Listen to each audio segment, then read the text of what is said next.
If you want to program sprinting in season, it's not about finding the perfect drill, it's about managing three key variables: volume, density, and intensity.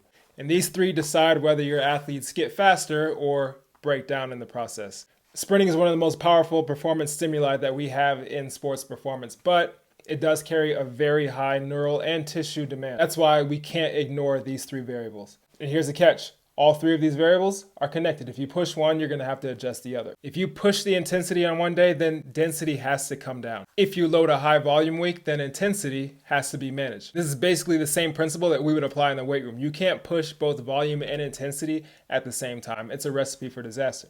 Let's define these variables. Volume is the total meters of reps of sprinting. So think 8 20-meter accelerations is 160 meters of total volume.